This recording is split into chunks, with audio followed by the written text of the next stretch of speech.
نحمده ونصلي على رسول الكريم اما بعد فاعوذ بالله من الشیطان الرجیم بسم الله الرحمن الرحیم. د ملګری سوال کړی دی چې څو ورځونه په فیسبوک باندې چلیږي چې یاره یو پیر دی هغه وایي چې ما د پیرۍ سره نکاح کړی دی، آیا دا حقیقت دی؟ پیریان په دنیا کې شته او که نشته؟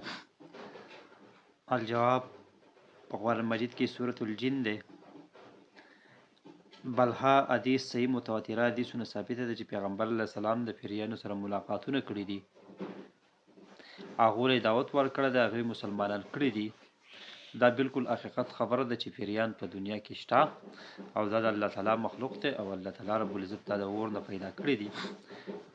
مختلف څنګه چې د انسانانو ډلې دي داسې د دوی هم دي، څوک پکې کافر دي، څوک پکې مسلمانان دي، څوک زیات منګزار دي. خو د انسان سره پیری هیڅ قسمه تعلق نشته، څنګه چې لکه دوی وایي چې یاره په پلان کې راځي په پلان کې راځي یا غیب معلوموي، دا کار کوي ماله دا کار کوي، دومره طاقت دی ورسره. دا کوم چې امیلان پیران دا خبره کوي دا بالکل دروغ ده.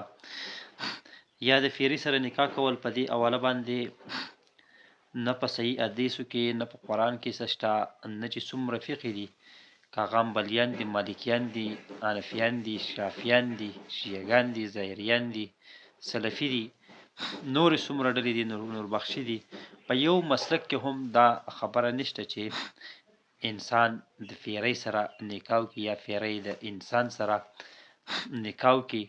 دا یو بالکل منګړته خبره ده او هیڅ حقیقت د دې خبرې نشته.